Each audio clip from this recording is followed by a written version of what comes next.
कि संतों को मार दिया, कोई दोष नहीं है, लेकिन तुमने जो गायों को जो मारा है, तुम देखना गाय ही तुम्हारा सर्वनाश करेगी। राजीव गांधी जी हो गए, संजय गांधी जी हो गए, ये सब गोपाष्टमी के दिन मरे।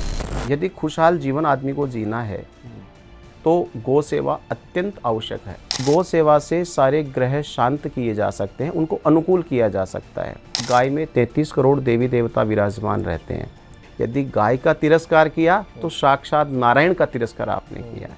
ये जीव की सेवा करना मानव धर्म है, लेकिन आज ये बड़ी विडंबना है कि गाय की जगह कुत्ते ने ले ली है। नमस्कार दर्शकों, स्टेट मिरर के इस खास पॉडकास्ट में एक विशेष व्यक्ति हमारे साथ है, रजत मिश्रा जी आचार्य। उन्होंने वास्तुशास्त्र में, ज्योतिष शास्त्र में निपुणता हासिल की है। उनके बारे में उनके साथ हम चर्चा करेंगे आज। गौ माता के संदर्भ में, पूजा के संदर्भ में बहुत सारी बातें, कुछ राजनीति की बातें होंगी। उम्मीद है हमारे ये पॉडकास्ट गुरु जी के साथ आपको पसंद आएगा। तो हम शुरू करते हैं आज का ये पॉडकास्ट। स्वागत है आपका मिश्रा जी। बहुत बहुत धन्यवाद। पहले तो एक जो सवाल आजकल बहुत चर्चित है, उसमें दो मान्यताएं हैं। पहली मान्यता है कि हम गौ को माता क्यों मानते हैं। लोग बोलते हैं, जो एक धड़ है वो अलग बोलता है कि बहुत सारे जानवर हैं, पशु हैं, उनको हम माता का दर्जा नहीं देते, सिर्फ गौ को ही हम माता का दर्जा क्यों देते हैं, गौ माता क्यों बोलते हैं हम। ओम कृष्णाय वासुदेवाय हरये परमात्मने प्रणतः क्लेशनाशाय गोविंदाय नमो नमः। वसुदेवसुतं देवं कंसचाणूरमर्दनं देवकी परमानंदं कृष्णं वंदे जगद्गुरुं। भगवान श्री कृष्ण को प्रणाम करते हुए, और दीपक जी आपका मैं बहुत बहुत धन्यवाद करना चाहूँगा। आपके न्यूज़ चैनल का बहुत बहुत धन्यवाद करना चाहूँगा, और आपके जो दर्शक गण हैं उनका मैं अभिनंदन करना चाहूँगा। आज आपने जिस विषय पर बोलने के लिए मुझे मौका दिया है, बहुत ही उत्तम ये सवाल आपका है। देखिए, गौ जो माता है वो बोलने के लिए सच में वो माँ है, क्योंकि गाय में भगवान श्री कृष्ण वास करते हैं। गाय में हमारे 33 करोड़ देवी देवताओं का वास होता है। जब भी हम कोई कार्य करते हैं, हमारे जीवन का कोई भी महत्वपूर्ण कार्य होता है, तो गौ पूजा से ही उसे प्रारंभ किया जाता है। और गाय जो है, जैसे एक माँ अपने बच्चे का पालन करती है, उसी प्रकार से गौ माता भी हमारा पालन पोषण करती है। क्योंकि हम जब पैदा होते हैं तो माँ के दूध के बाद में गाय का ही दूध पिया जाता है। तो जब हमको जन्म देने वाली हमारी माँ हो सकती है, तो वो तो साक्षात हमारी माँ है ही, इसमें तो कोई किंवदंती ही नहीं है। कृष्ण के जो हम अगर बचपन के जो कहानियाँ पढ़ते हैं या सुनते हैं, तो गाय का एक बहुत बड़ा महत्व है उसमें। हर एक आपके कहानी में कहीं ना कहीं माखन की बात होगी या कहीं गाय चराने की बात होगी। तो जो आध्यात्म का, जो भारत का इतिहास का सनातनी जो इतिहास है पूरा, तो कहीं गाय से ही जुड़ा हुआ है बहुत सारा। क्योंकि दूसरे पशुओं के हम वर्णन इतना हमें नहीं मिलता, जो बाल कथाओं में जो रहता है पूरा। तो ये जो जुड़ाव है, जो लगाव है आध्यात्म का, गौ माता का, सनातनी का, आपके हिसाब से वहीं से शुरू हुआ ये? जी बिल्कुल। भगवान श्री कृष्ण ने हमको यही संदेश दिया है। भगवान श्री कृष्ण का एक नाम है गोपाल। गोपाल जो गौ को पालता है वही गोपाल है। और भगवान श्री कृष्ण ने जितनी भी लीलाएं करी है, उसमें उन्होंने कभी माखन की चोरी करी है, कभी उन्होंने दूध पिया है। तो वो सीधा सीधा हमको ये बताना चाह रहे हैं कि जब ब्रह्मांड का नायक, जो 16 कलाओं से और जो 14 कलाओं से परिपूर्ण है, जब वो एक गाय का माखन और दूध का सेवन करते हैं, तो आम लोगों के लिए वो कितना फलदायी होगा। तो मुझे लगता है कि जो गाय का जो दूध है, गाय का जो माखन है, वो हम सब लोगों के लिए पुष्टिदायक है और भगवान श्री कृष्ण ने ये सिद्ध किया है।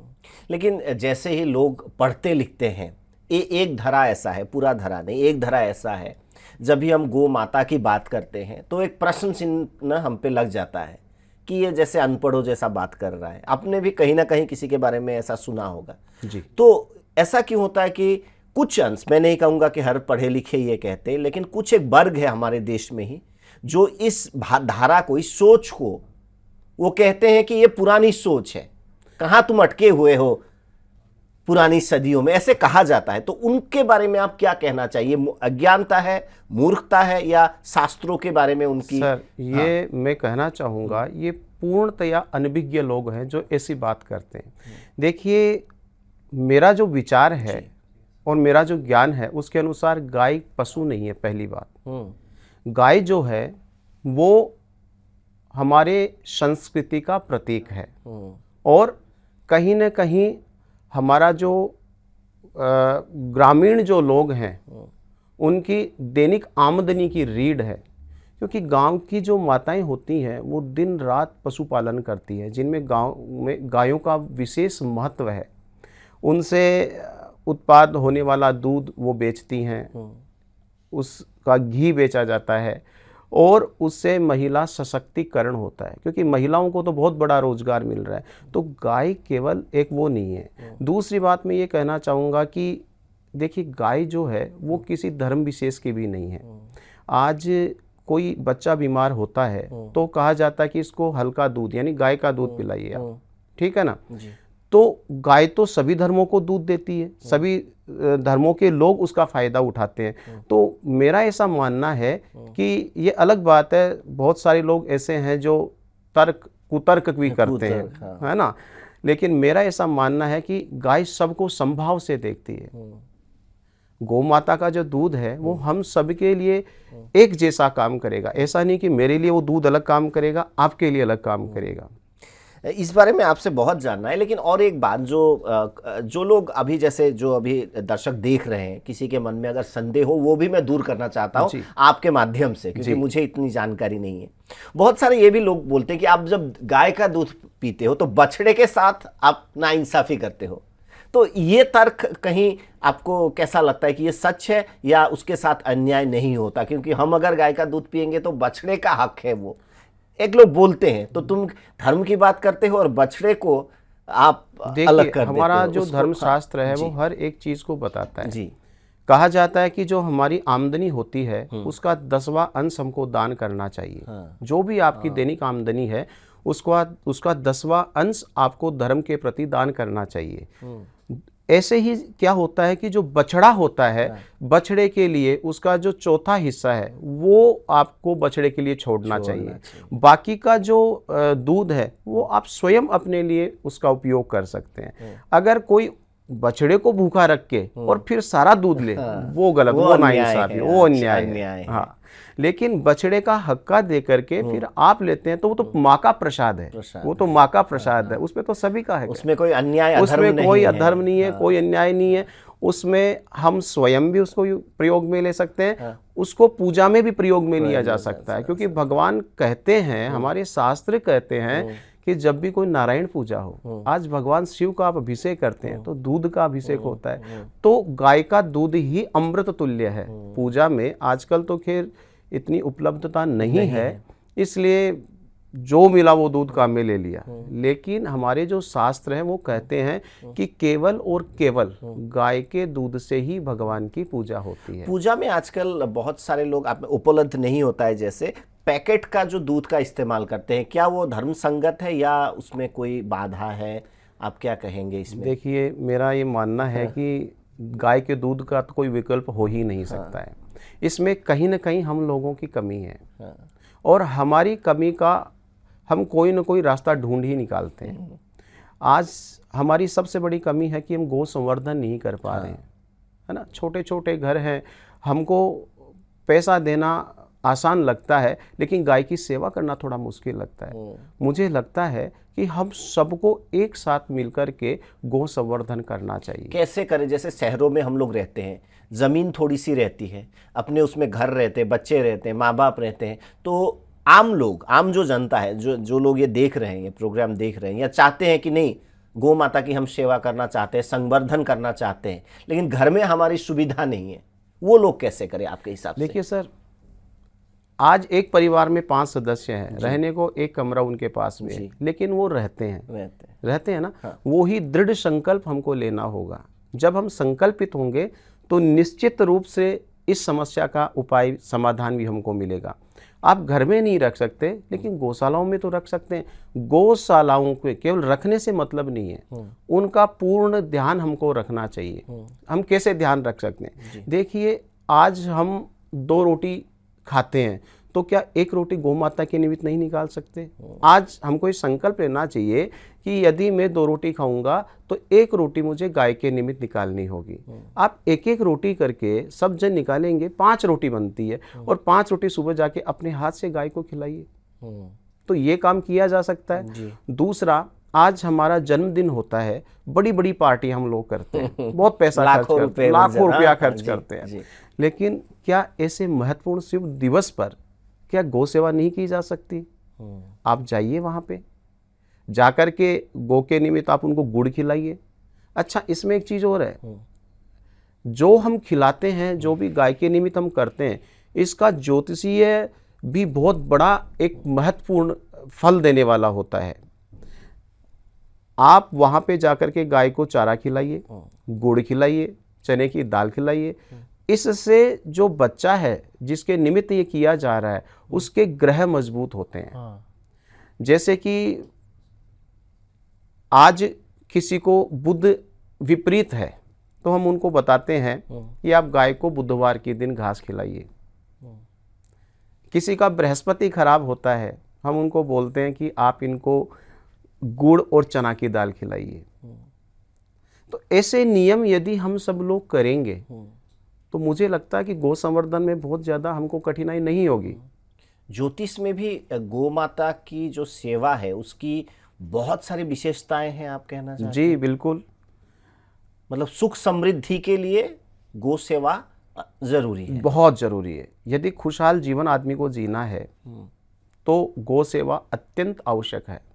देखिए, पहले के जो लोग थे उनके पास में बहुत ज्यादा धन नहीं होता था, लेकिन वो खुशहाल रहते थे जी। वो समृद्ध रहते थे। एक परिवार में 10 लोग हैं, लेकिन सब खुशी खुशी रहते थे। आज तो पैसा, हर आदमी के पास में पैसा है, फिर भी सब लोग परेशान हैं, अशांत है मन से। अशांत है उनका मन। तो गौ सेवा जो है, मुझे लगता है कि गौ सेवा से सारे ग्रह शांत किए जा सकते हैं, उनको अनुकूल किया जा सकता है। जैसे कि मैंने शुरू में आपको बताया कि गाय में 33 करोड़ देवी देवता विराजमान रहते हैं। तो जब गाय की हम सेवा करते हैं तो वो देवता आप पे प्रसन्न होते हैं। गाय जो है वास्तु दोष को दूर करती है। जिस घर के द्वार पे गाय खड़ी हो जाती है और जिस खेत में गाय के गोबर का खाद के रूप में उपयोग होता है, वहाँ कभी दरिद्रता नहीं आ सकती, वहाँ कभी कंगाली नहीं आ सकती। आप गाय जो है वास्तु दोष को दूर करती है। गाय जो है वो आपके ग्रहों को अनुकूल करती है। आप बुधवार के दिन अगर घास खिलाते हैं तो राहु आपके अनुकूल होते हैं।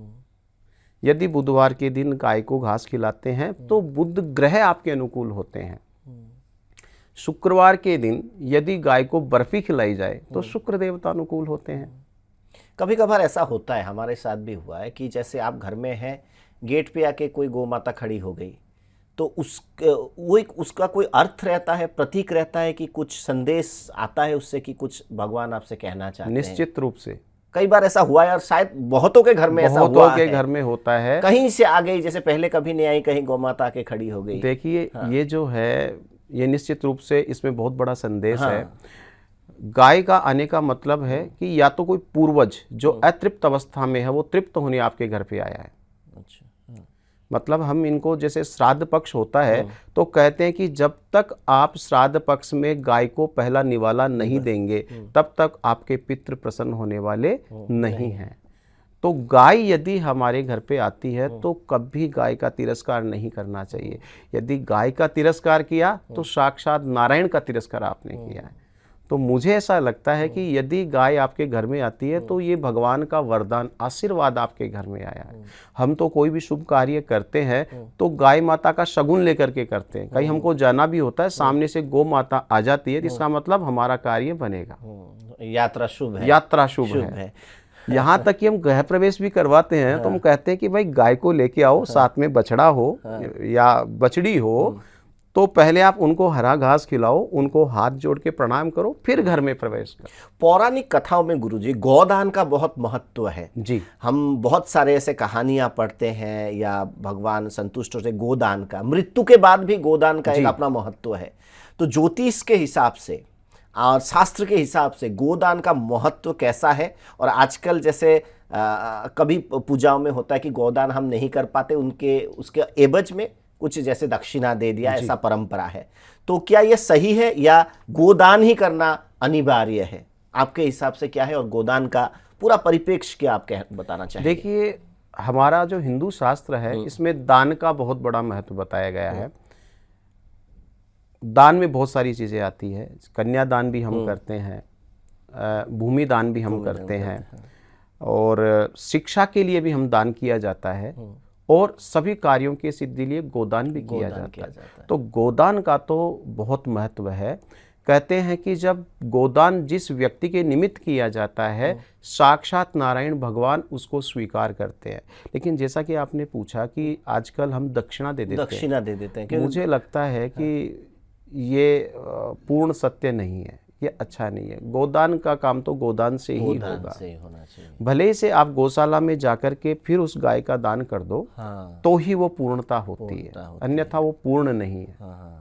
ये एक बहुत बड़ी बात कही आपने, क्योंकि बहुत सारे हम लोग ऐसे करते हैं, और आपको भी पता होगा ये बात, शायद आपसे भी छुपी नहीं है, कि अब कहाँ गो हम ढूंढने जाएं, कहाँ वो करने जाएं, तो एक दक्षिणा में हो जाए। हो सके तो आपने बोला कि गौशाला में जाकर भी अगर गोदान हो सके तो बहुत बढ़िया रहता है, बहुत अच्छा रहेगा, बहुत बढ़िया रहेगा। क्योंकि हम लोग क्या कि हर चीज की गली निकालना चाहते हैं, मानव है ना तो उसी कारण कई बार हम ये कर देते हैं, पर ऐसा नहीं करना चाहिए। निराश्रित गौ माताओं का या गाय का एक बहुत बड़ी समस्या भी है।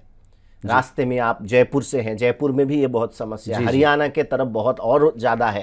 पंजाब हरियाणा में जो जितना मुझे ना जानकारी है, बहुत सारी एक निराश्रित गायों का असम में भी, क्योंकि हम असम के परिप्रेक्ष्य में बात कर रहे हैं, असम में भी निराश्रित गायों का बहुत समस्या है। तो उसको आप किस तरह देखना चाहते हैं? क्योंकि बहुत समय हम ऐसा देखते हैं कि निराश्रित जो गाय है वो बहुत संकट में भी रहती है जी, बहुत कचरा इसमें रहने के लिए बाध्य होती है। तो निराश्रित गो के लिए हम मानव या सनातनी या कोई भी धर्म का हो, वो कैसे सेवा कर सकता है उसको? देखिए, गाय की सेवा तो मुझे लगता है केवल सनातनियों का अधिकार नहीं है, ये सभी का अधिकार है, ये सभी का अधिकार है। और जब हम हमारे परिवार के सदस्यों का पालन कर सकते हैं तो मुझे लगता है कि हमको गोवंश का भी पालन पोषण करना चाहिए। ये हमारा सबका कर्तव्य है। और निराश्रित जो गोवंश है उनके लिए कुछ विशिष्ट व्यवस्थाएं करने की आवश्यकता होती है। जैसे हमको गो संवर्धन के लिए गौशालाओं का निर्माण करना चाहिए, और ये केवल गौशालाओं तक सीमित नहीं है। हमको सबसे बड़ी कमी कहाँ है? हमारी मार्केटिंग की कमी है। गो केवल दूध, गाय का केवल दूध ही नहीं बेचा जाता है, गाय से बहुत सारी चीज़ें हमको प्राप्त होती है। मेरी नज़र में जो गाय है वो चलता फिरता औषधालय है, औषधि का बहुत बड़ा केंद्र भंडार है वो। तो गाय से क्या है कि बहुत सारी चीज़ें, जैसे आप गोबर का उपला बना के उसकी आप मार्केटिंग कर सकते हैं, उसका धूप बत्ती बनाया जा सकता है, ठीक है। और गौशालाओं को आत्मनिर्भर करने की आवश्यकता है, ताकि गाय किसी के ऊपर आश्रित ना रहे। गाय से जो उत्पाद होगा उन्हीं से उन गायों का खर्चा निकलता रहेगा। तो ऐसा करके हम गौ संवर्धन कर सकते हैं। हाँ, गौ संवर्धन के लिए बहुत ज़रूरी है। अब गौ सेवा के बाद साथ में एक और प्रश्न आता है कि कौन सी गाय की हम सेवा करें? क्योंकि अभी जैसे विदेशों से भी गाय आ रहे हैं, गुजरात का गिर कहते हैं शायद, जी। अगर मैं गलत नहीं हूँ तो उनका एक प्रजाति है। अपने अपने राज्यों में प्रजातियां हैं, भारत के अंदर, भारत के बाहर भी हैं।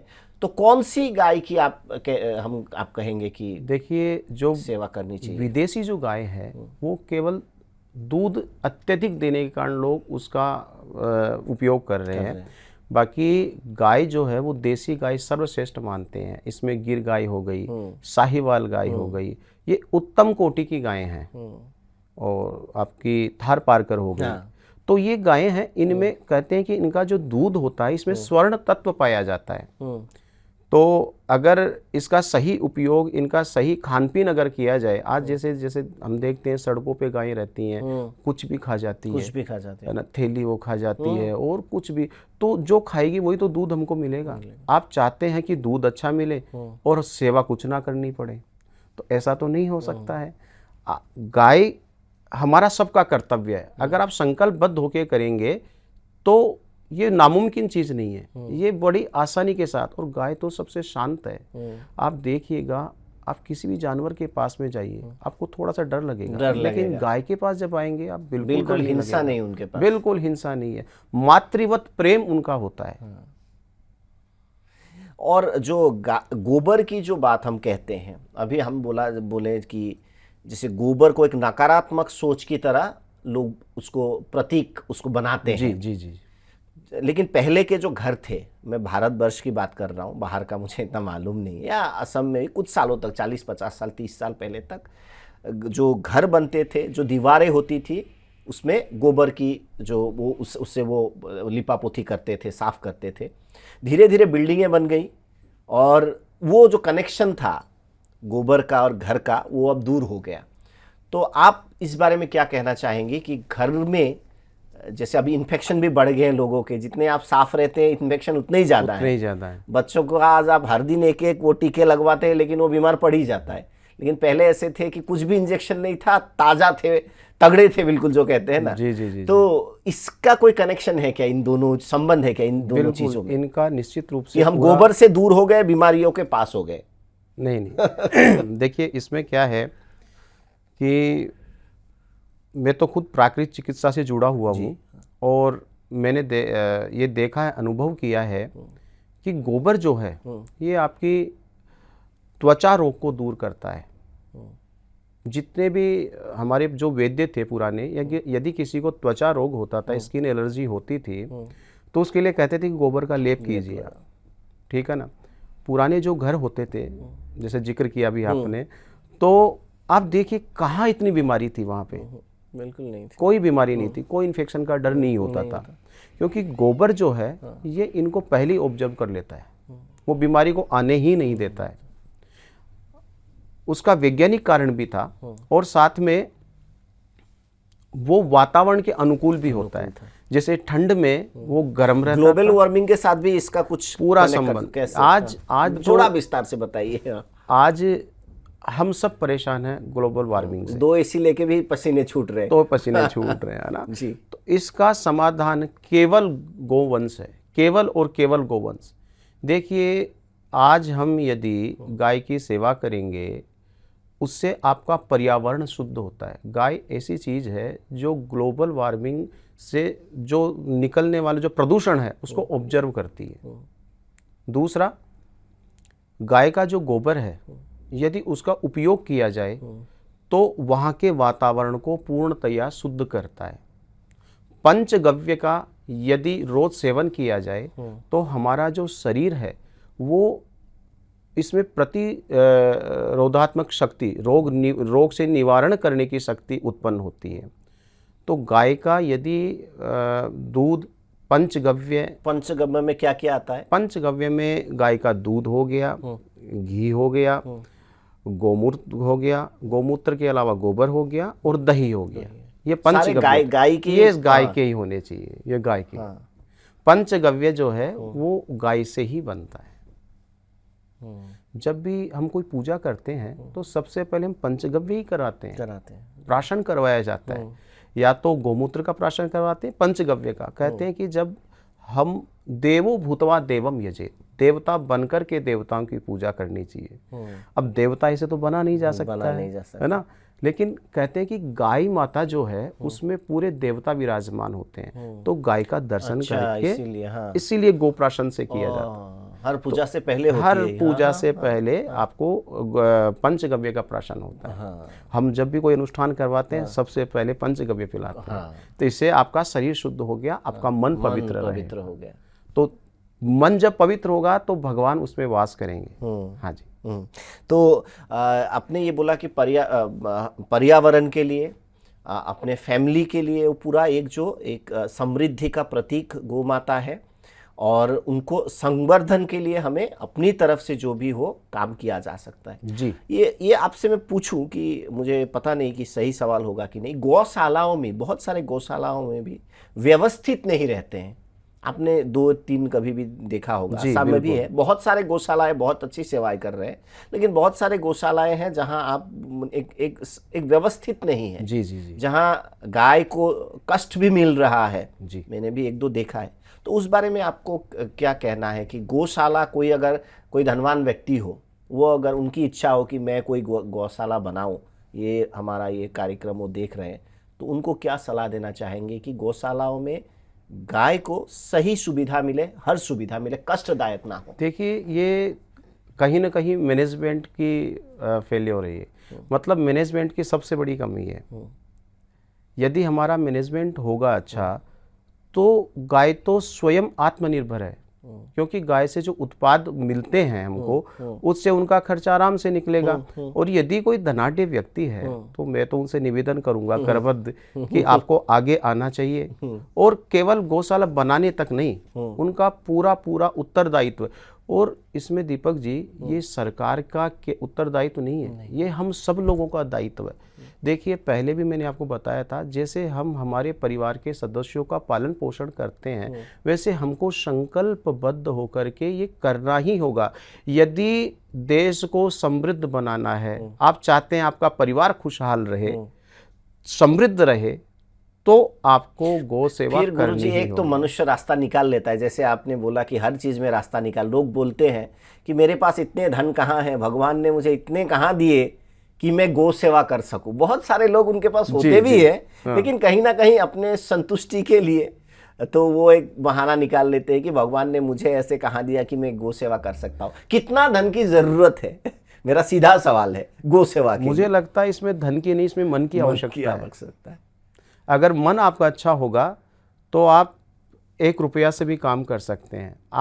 अगर आपका मन होगा कि मेरे को 20 रुपए निकालने हैं, तो 20 रुपया भी जुड़ जुड़ के हो के बूंद बूंद बन के घड़ा भरता है, तो 20 रुपया भी बहुत काम करेगा। तो मुझे लगता है जैसे हमारे स्वयं के लिए भोजन की आवश्यकता होती है, आपके पास में मान लीजिए किसी के पास में पैसा नहीं है, भोजन तो करेगा ना कहीं से, कैसे भी करे, कोई भी प्रयास करके करे, लेकिन भोजन तो करना पड़ेगा ना। यदि वो हमारे मन में ऐसी बात आ जाए कि मुझे गाय की सेवा करके ही भोजन करना है, तो मुझे लगता है कि ये संभव है। क्योंकि धन होते हुए भी हमने देखा है कि कहाँ भगवान ने मुझे इतना तो नहीं दिया कि मैं गौ सेवा कर सकता हूँ। ऐसे लोग मिल जाते हैं। जब हम बात करते कि आप गौ सेवा भी कर सकते हैं या आपके परिवार की खुशी के लिए आप कर सकते हैं, तो वो बोलते थे नहीं, मेरे पास इतना वो नहीं है। तो आपने बोला कि जहाँ चाह वहीं राह। जी जी जी। जहाँ इसमें एक छोटी सी मैं आपको कहानी बताना चाहूँगा। उसमें एक बार ना एक संत थे, एक आश्रम था, उसमें संत थे। तो संत जो थे वो बड़े परिश्रमी थे, तो वो अपना जो आश्रम था उसकी सेवा कर रहे थे। इतने में क्या हुआ कि तगड़ा पहलवान आया वहाँ पे, जो सारा काम कर सकता था। तो महाराज जी एक इधर से पत्थर उठा के उधर डाल रहे थे, तो महाराज जी को कहता है कि महाराज जी, आपको ऐसा परिश्रम करके देख के मुझे अच्छा नहीं लग रहा है। अगर मेरे पास में धन होता तो मैं किसी कार्य करने वाले को लगा करके सारा काम करवा देता, आपको ये पत्थर नहीं उठाने देता। तो महाराज जी बड़े मुस्कुराए, कोई बात नहीं बेटा। वो चले गए। थोड़ी देर में एक बहुत धनाढ्य व्यक्ति आया, बहुत धन था उसके पास में, लेकिन शरीर से रोगी था। झिल डुल के कैसे न कैसे करके वहाँ तक वो पहुँचा, और पहुँच के महाराज जी को कहता है प्रणाम महाराज जी। फिर महाराज जी को मुस्कुराते हैं। तो महाराज जी को देख के वही बात बोलता है कि महाराज जी, आप इतना परिश्रम कर रहे हैं, तो ये देख के मुझे प्रसन्नता नहीं हो रही है। काश भगवान अगर मेरे को अच्छा शरीर देता, तो मैं खुद आकर के ये करता यहाँ पे। तो महाराज जी फिर मुस्कुराए। तो महाराज जी ने वो जो वणिक थे, जो धनाढ्य व्यक्ति, उनसे पूछा कि महाराज आप मुस्कुराएं क्यों? तो उन्होंने बोला कि भाई जिसके पास में जो है वो देना ही नहीं चाहता है, जिसके पास में जो है वो देना ही नहीं चाहता है। यदि सच में हम मन से देना चाहें तो बहुत कुछ किया जा सकता है, अगर देना नहीं है तो बहाने तो तो निकलते बहाने निकल ही जाते हैं। एक आप कोई पॉलिटिकल व्यक्ति नहीं है, तभी भी मेरे मन में एक सवाल है। हम किसी पार्टी के बारे में नहीं कहेंगे, लेकिन जो भी फिलहाल की जो सरकार है वो गौ सेवा के ऊपर बहुत जोर दे रही है जी। और अभी ऐसा लग रहा है कि 10-15 साल तक जो सरकार है, जैसे होता है ना 5 साल कोई सरकार ने काम कर लिया, लोग बोलते हैं नहीं अब बहुत हो गया। लेकिन अभी की जो सरकार है, खासकर बीजेपी की जो सरकार है, लोग ये नहीं बोल रहे हैं कि नहीं बहुत हो गया, मतलब वोट जैसे मिल रहे हैं उनका भी इतने सारे राज्य में, तो कहीं गौ सेवा का कोई आशीर्वाद इन पे है या ज्योतिष क्या कहता है इस बारे में? थोड़ा सा मुझे इस बारे में जानना है। पॉलिटिकल एंगल में नहीं जानना चाहता, ज्योतिष का कोई एंगल है, गौ माता का कोई संबंध है इसमें? निश्चित रूप से बहुत बड़ा संबंध है। इतनी समृद्धि होती जा रही है दिन ब दिन। जितना आप गाय की सेवा करेंगे उतना समृद्धशाली आप बनेंगे, उतनी खुशहाली आपको मिलेगी। आप देखिए, जैसे कि हमारा कोई पॉलिटिकल कोई हमारा संबंध नहीं है, नहीं मैंने बोला पहले, छोटा सा उदाहरण मैं बताता हूँ। आज कांग्रेस किस स्थिति में थी, है ना, बहुत कुछ किया उन्होंने, लेकिन कहीं भी उन्होंने गायों के प्रति कुछ नहीं किया। और कहते हैं कि हम तो पुराने इतिहास में सुनते हैं कि गाय का यदि किसी को श्राप लग गया, हमारे करपात्री जी महाराज थे, मैंने सुना था कहीं से ये, तो उन्होंने बोला था कि जब ये आंदोलन संत आंदोलन हुआ था तो उस समय में इन्होंने गोलियां चलवा दी थी, तो बहुत सारे संत मारे गए थे, बहुत सारी गाय मारी गई थी। तो करपात्री महाराज ने कहा था कि संतों को मार दिया कोई दोष नहीं है, लेकिन तुमने जो गायों को जो मारा है, तुम देखना गाय ही तुम्हारा सर्वनाश करेगी। तो मुझे सुनने में आया है कि जो ये कांग्रेस के जो बड़े नेता थे, राजीव गांधी जी हो गए, संजय गांधी जी हो गए, ये सब गोपाष्टमी के दिन मरे हैं, ये सब गोपाष्टमी के दिन मरे हैं। तो गाय का तो बहुत बड़ा में श्राप बहुत हाँ बहुत मानता हूं। संतों को मार दिए, बहुत बड़ी बात है कि उसमें शायद बच जाए, लेकिन गो हत्या करने वाला कभी सुखी नहीं रह सकता। जहाँ गो का अनादर होगा वहाँ समृद्धि आ ही नहीं सकती है, वहाँ खुशहाली आ ही नहीं सकती है।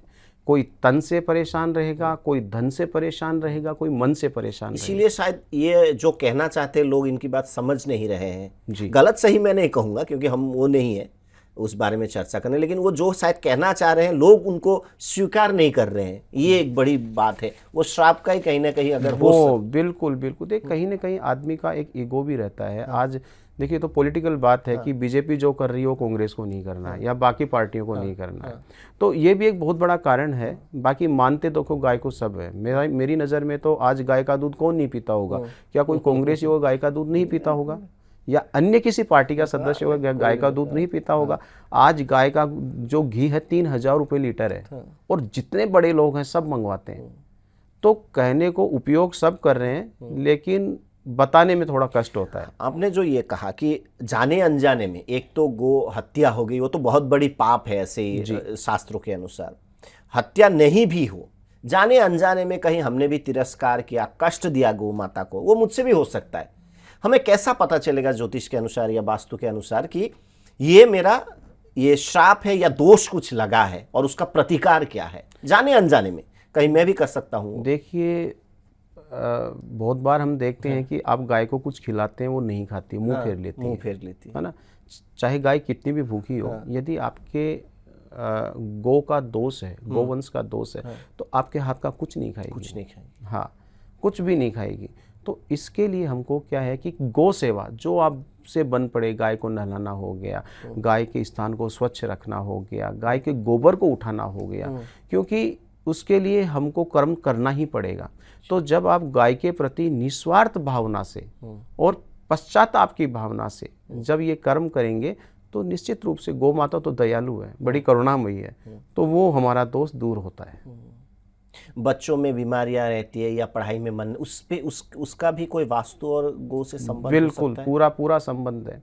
देखिए घर में अशांति है, घर में क्लेश है, बच्चे कहना नहीं मानते हैं, पढ़ाई नहीं करते हैं, या कोई एक जना बीमार होता है, वो ठीक होता है, दूसरा बीमार हो जाता है। तो इसका मतलब है कहीं ना कहीं उस घर में कोई दोष है, चाहे वो भूमि दोष हो, चाहे वो कर्मों का दोष हो। तो ऐसे स्थान पे यदि गाय को लाके रखा जाता है, गौ माता की सेवा की जाती है, सुबह शाम गोमूत्र का छिड़काव किया जाता है, तो वहाँ पे शुद्धता आती है और ये सभी प्रकार के जो दोष हैं ये दूर होते हैं। ऐसा हमने प्रत्यक्ष में देखा भी है। इसके लिए कोई ब्राह्मण बुलाना जरूरी है क्या? खुद सेवा कर सकते हैं क्या? शास्त्रों पढ़ना जरूरी है क्या? उसमें देखिए, गाय का जो दान है वो केवल ब्राह्मण को देना चाहिए। सेवा के लिए तो सभी कर सकते हैं, गौ सेवा में किसी की आवश्यकता नहीं है। गौ सेवा तो कोई भी कर सकता है और मेरे हिसाब से सभी को करना चाहिए। कोई ऐसा मंत्र हो जो कि लोग पढ़ सके या बोल सके सुख समृद्धि के लिए, आप कोई बोल सकेंगे? आप कोई? जरूर। मुझे लगता है कि भगवान श्री कृष्ण का मंत्र सबसे अच्छा है। कृष्णाय वासुदेवाय हरये परमात्मने प्रणतः क्लेश नाशाय गोविंदाय नमो नमः। कृष्णाय वासुदेवाय हरये परमात्मने प्रणतः क्लेश नाशाय गोविंदाय नमो नमः। गोविंद का सबसे बड़ा मंत्र है और गोविंद गौ माता के सबसे बड़े सेवक हैं। तो जब इस मंत्र का जाप करते हुए आप गौ सेवा करेंगे, आपके सभी दरिद्रता दूर होगी, सभी क्लेश दूर होंगे और घर में सुख शांति समृद्धि की प्राप्ति। बहुत सहज भी है मंत्र, ताकि लोग आम आदमी जो आम है आदमी बोल सकता सहज है, से आराम से। जीवन के दौरान, जीवन काल के दौरान, मृत्यु के पश्चात भी गौ माता की अपनी एक भूमिका है शास्त्रों में। बिल्कुल है। तो लोग आजकल धीरे धीरे हम दूर होते जा रहे हैं। जैसे बच्चे गांव में नहीं जा रहे, तो उनको पता ही नहीं है कि गौ माता की सेवा कैसे की जाती है। तो मृत्यु के बाद आप क्या कहेंगे कि हमारे जो आत्मा के सफर में गौ माता की योगदान कैसी रहती है, उनका भूमिका कैसे रहता है शास्त्रों के अनुसार? शास्त्रों के अनुसार देखिए, आपका इधर का मेरे को पता नहीं है, लेकिन हमारे राजस्थान साइड में जो है पितरों को बहुत मानते हैं। पितरों का मतलब होता है जो हमारे पूर्वज। नहीं, सनातनी में तो हर जगह मानते हैं, हर जगह मानते हैं ना। पितृ पक्ष जो रहता है अक्टूबर के आसपास, जो अक्टूबर के आसपास में आता है, दुर्गा पूजा से कृष्ण पक्ष में आता है। हाँ जी, दुर्गा पूजा से पहले, दुर्गा पूजा से पहले जो 15 दिन का पखवाड़ा है, उसमें यहाँ पे कोई मांस मछली ये सब नहीं खाते हैं। जी, शाकाहारी बिल्कुल। तो कहते हैं कि यदि हमको हमारे जो पूर्वज हैं उनका पूर्णतया मोक्ष करना है, तो आपको मृत्यु के पश्चात उनके निमित्त 13वें दिन या 12वें दिन गोदान करना अनिवार्य है। जब तक गोदान, हमारा जो गरुड़ पुराण है, गरुड़ पुराण, तो वो ये कहते हैं कि जब तक गोदान नहीं होगा तब तक इनका मोक्ष नहीं है। जब आप गो का दान कर देंगे, फला गोत्र का नाम लेके, उनका जो प्रेत, उसको हम प्रेत बोलते हैं, तब 12वें दिन तक प्रेत ही नाम से संबोधन होता है। हाँ, अमुक प्रेत। तो जब तक गोदान नहीं करेंगे तब तक वो प्रेत योनि में रहते हैं। जैसे ही गोदान किया वैसे ही वो प्रेत योनि से छूट जाते हैं। इसलिए हमारे सनातन में 13वें दिन या 12वें दिन या मृत्यु के पश्चात जब भी कोई अच्छा दिन हो, उसमें गोदान किया जाता है। और मान्यता है इधर, और शायद सनातन में भी है, कि गौ के सहायता से जो बैतरणी नदी है उसको पार किया जाता है, और बिना गौ के सहायता से आप वो पार नहीं हो सकते कभी भी, और आत्मा भटकती रहती है। गाय का जो पूंछ है उसमें ही उस नदी का वास बताया गया है। तो जो बैतरणी नदी है, गोदान करने से बैतरणी नदी पार होती है, यानी वो भव से पार होता है, वो नारायण धाम को प्राप्त करता है। इसलिए गाय का दान महत्वपूर्ण है, अनिवार्य है। मुझे लगता है कि गाय का जो दान है वो आदमी को अपने जीवन में जीते जी भी करना चाहिए और बाद में तो करना ही है। पर मृत्यु के पश्चात जो सफर है वो भी शायद ठीक हो जाए। बिल्कुल। तो और आपने जो कहा कि गौ सेवा से अगर कोई गो दोष हो तो शांत हो सकते। एक पॉलिटिकल सवाल फिर से पूछूं, मेरे मन में जिज्ञासा है। तो अभी जो हालात हैं, जैसे कि आपकी कांग्रेस के, जो आपने बोला कि शायद हो सकता है कि श्राप के बारे में कहा जाता है ऐसे, उनको मुक्ति मिल सकती है इससे अगर वो पश्चाताप करे? यदि मेरा वो करे ना करे उनकी बात है, मेरा जो जिज्ञासा है मन में, मेरी मन में जो जिज्ञासा है, गो हत्या का तो कोई पश्चाताप नहीं है, लेकिन हमारे भगवान नारायण कहते हैं कि यदि सच्ची श्रद्धा से कोई उनको समर्पित कर दे, समर्पण उनके निमित्त हो जाए कि भाई अब आप जो मेरे से एक अपराध हुआ उसे क्षमा करते हुए जो आपको करना मेरे निमित्त कीजिए, लेकिन मैं मेरे कर्मों के, मेरे पूर्वजों के कर्मों के लिए पश्चाताप करता हूँ, तो मुझे लगता है भगवान दयालु, गौ माता सितारे दयालु, बदल सकते हैं, बदल सकते हैं। बदलने हैं मुझे नहीं, मतलब मेरे लिए कोई फर्क नहीं पड़ता, लेकिन मैं इसे जानना चाहता हूँ, जी उत्सुक है, जी, जिज्ञासा है कि बिल्कुल अगर सच्ची गोदोष से है, श्रद्धा, हाँ, सच्ची गोदोष श्रद्धा अगर से भाव से किया जाए तो मुझे लगता है कि ये हो सकता है। हो सकता है जी। और हम लोग धीरे धीरे अब क्लोजिंग की तरफ, खत्म हो रहा है हमारा ये शो। आपको जानना, आपके बारे में जानना चाहते हैं। आप ज्योतिष के बारे में भी आप ज्ञानी हैं। लोग अच्छे, और बहुत सारे लोग हैं उनको उतना मालूम नहीं होता है, वो कहीं भी हमें प्रतिकार बोल देते हैं कि आप ये करो ये करो। एक व्यक्ति पूर्ण रूप से, संपूर्ण रूप से ज्योतिष का ज्ञानी है या वो ज्ञानी नहीं है, हम आम आदमी हैं, फर्क कैसे करें? देखिए, ये बहुत बड़ा गहन विषय है। हाँ, आजकल हम खुद इस चीज़ से परेशान हैं, क्योंकि जितना सोशल मीडिया का प्रचलन हुआ है, उतना ही ये अपने आप पैदा हुए हैं। आज हर घर में एक ज्योतिषी है। आप ऑनलाइन आप सर्च करेंगे, ऑनलाइन बैठे ही रहते हैं, 24 घंटे बैठे रहते हैं। ज्योतिष का, दीपक जी, मैं आपको बताना चाहूँ, नियम होता है। असली ज्योतिषी जो होता है, यदि कोई हस्तरेखा विशेषज्ञ है तो वो 12 बजे, दिन के जो 12 बजे उसके बाद में आपका हाथ नहीं देखेगा, क्योंकि जो उगता सूरज है उसमें आपको हाथ दिखाना चाहिए। 12 बजे के बाद यदि कोई, तो वो कॉमर्शियलाइजेशन 24 आवर ऑनलाइन वाला सिस्टम 100% नहीं है। सूर्यास्त के बाद में आपको कुंडली दिखानी ही नहीं चाहिए। ऐसा कहते हैं कि जब सूर्य अस्त, ग्रह अस्त, तो आपको संध्या काल के बाद में जन्मपत्री नहीं दिखानी चाहिए। लेकिन आजकल सब पैसे के लालची है। आप 12 बजे बोलेंगे रात को, तो वो रात को भी खोल के बैठ जाएंगे। तो ये फर्क तो आपको स्वयं को करना पड़ेगा।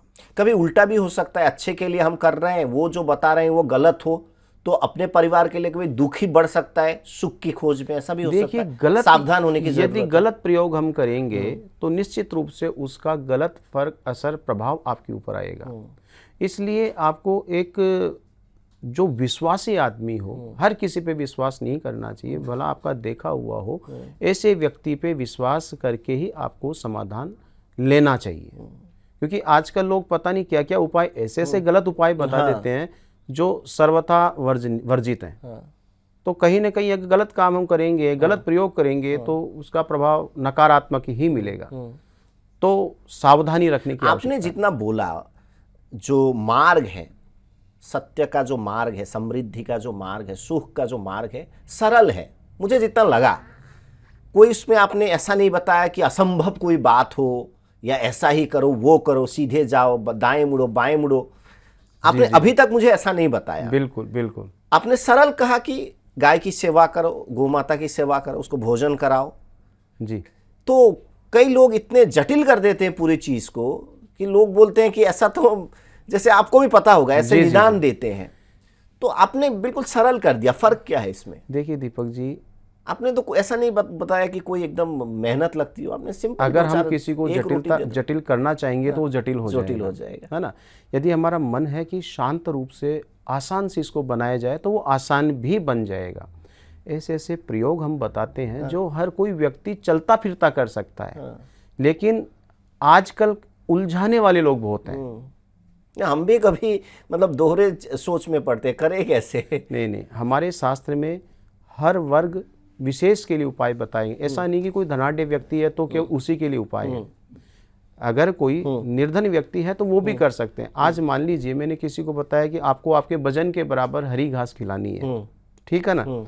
लेकिन कोई व्यक्ति ऐसा भी है जो नहीं खिला पाए, लेकिन वो व्यक्ति जाके गाय माता को नहला सकता है। हाँ, उतना तो कर सकता है। उतना तो कर पैसा सकता का है। खर्च भी नहीं है, पैसा का खर्चा भी नहीं है। वो आपकी तन की सेवा है। देखिए आपके पास 3 सेवा है, मन सेवा, तन सेवा और धन सेवा।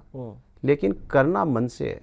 कोई सी भी सेवा हो उसमें आपका पूर्ण श्रद्धा होना आवश्यक है। तो हर व्यक्ति विशेष गाय की सेवा करके ज्योतिषीय दृष्टि से अपने ग्रहों को अनुकूल कर सकता है।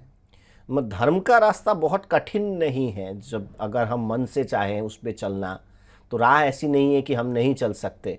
जो रोज़मर्रा की जो काम है उसी को हम करें अच्छे से, आपने जो बताया, तभी वही धर्म का मार्ग, सुख समृद्धि का मार्ग हो सकता है। जरूर, बिल्कुल। घर में 2 3 4, आप जैसे वास्तु के भी जानकार हैं, जो दर्शकों के लिए अगर फायदा, 2 3 ऐसी चीज जो करें हम और ना करें, उनके बारे में अगर कुछ आप रोशनी डालना चाहें। देखिए, मैं एक छोटी छोटी चीज जो हम जैसे गलती मैं करते हैं, छोटा सा शायद। उपाय बताता हूँ। जैसे क्या है कि एक तो संध्या काल के समय हमको सोना नहीं चाहिए।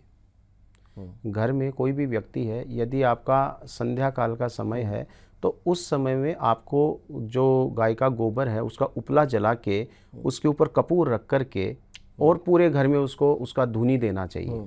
छोटा सा उपाय कर सकते हैं। सुबह का जो समय है उसमें गोमूत्र लेकर के पूरे घर में छिड़काव करना चाहिए। इससे हमारी जो नकारात्मकता है वो दूर होगी।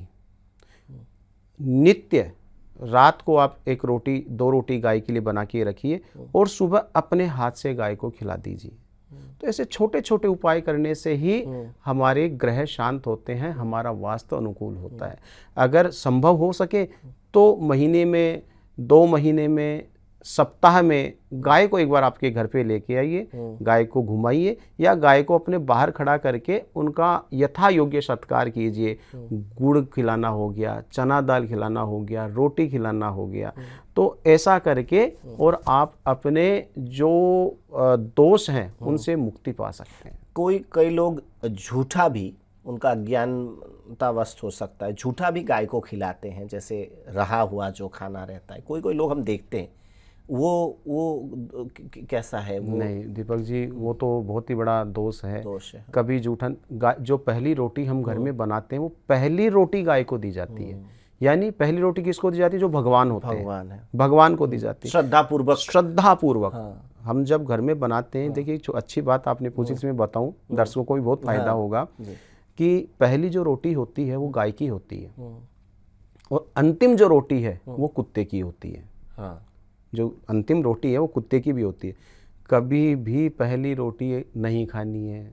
आजकल देखो, हम देखते हैं बहुत सारे घरों में कि पहली रोटी जल्दी जल्दी बनाते हैं माताएं बहनें और अपने पति को खिला देती हैं, तो वो बेचारा गाय बन जाता है। इसीलिए शायद कुछ बोल नहीं पाता बाद में। तो ये तो दिखता ही है हमको, चाहे कितना भी बड़ा ऑफिसर हो, लेकिन वो पत्नी के सामने जाकर के शांत हो जाता है। तो इनका वैज्ञानिक महत्व भी बहुत बड़ा है। तो मुझे ऐसा लगता है कि पहली जो रोटी है वो गाय को खिलानी चाहिए और अंतिम जो रोटी है वो कुत्ते को खिलानी चाहिए। अगर किसी को खिला दिया तो भौंकता रहेगा, जिंदगी भर। तो बहुत सारे लोग कुत्ते को अपनाते हैं, वो भी अच्छी बात है, मैं उसको बुरा नहीं बोलूंगा, लेकिन घर तक लेके जाते हैं, उसके बारे में आप क्या कहना है? गाय और कुत्ते के बीच में जो देखिए, जीव की सेवा करना मानव धर्म है, लेकिन आज ये बड़ी विडंबना है कि गाय की जगह कुत्ते ने ले ली है।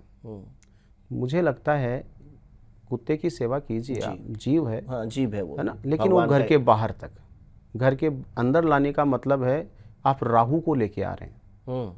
यदि आप घर के बाहर कुत्ते को रखते हैं, उनकी सेवा करते हैं, इससे आपका शनि शांत होता है, इससे आपका राहु शांत होता है। लेकिन जब आप घर में लेके आते हैं तो कहीं ना कहीं ये बहुत बड़ा दोष पैदा करता है। तो कुत्तों को मुझे लगता है बाहर रखना चाहिए, गाय माता की आपको अंदर लाने का व्यवस्था करना चाहिए, अंदर जी। और सर्वोपरि समग्र भारतवर्ष के लिए लोग कहते हैं कि अभी बुरे दिन आ रहे हैं, चारों तरफ युद्ध की, आपको भी पता होगा जी। तो भविष्य कैसा है हमारे पूरे देश का? किसी एक दल का, किसी एक सरकार के बारे में मैं नहीं पूछ रहा हूँ, पूरे देश का भविष्य, भारतीयों का जो भविष्य आपको कैसा दिख रहा है? मुझे लग रहा है कि ये जो समय है ये भारत के लिए बहुत समृद्धशाली रहेगा। कैसे? ये क्योंकि जहाँ पे स्वयं नारायण ने जन्म लिया है, जहाँ पे गौ माता की सेवाएं हो रही है, वहाँ पे कभी कोई गलत हो ही नहीं सकता है। और भारत की जो कुंडली बन रही है उसमें मुझे लगता है कि अब वो दिन दूर नहीं जब भारत विश्व गुरु बनेगा। तो ये जो समय जो चल रहा है ये कहीं ना कहीं इसमें भारत का उत्थान होगा।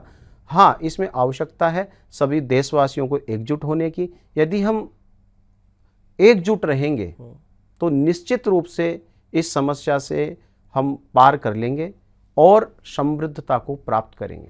हर देश के लिए जैसे खतरे की घंटी बताई जा रही है, भारत के लिए चिंता की ऐसी अभी कोई फिलहाल मुझे नहीं लग रहा है अभी कोई बहुत बड़ी चिंता की बात है, लेकिन हमको सतर्क रहने की आवश्यकता है, एकजुट होने की आवश्यकता है, गौ माता की सेवा करने की आवश्यकता है। गाय समृद्ध होगी, ये देश समृद्ध होगा, देश का किसान समृद्ध होगा, देशवासी समृद्ध होंगे। जी, आपने हमारे साथ बातें की, बहुत सारे ऐसे बात हमें बताए जो हमें पता नहीं थे, और जाने अनजाने में हमने भी शायद कहीं गलतियां की होगी, इसीलिए शायद जीवन में कभी ना कभी इधर कभी दुख उधर कभी दुख ये आता रहता है।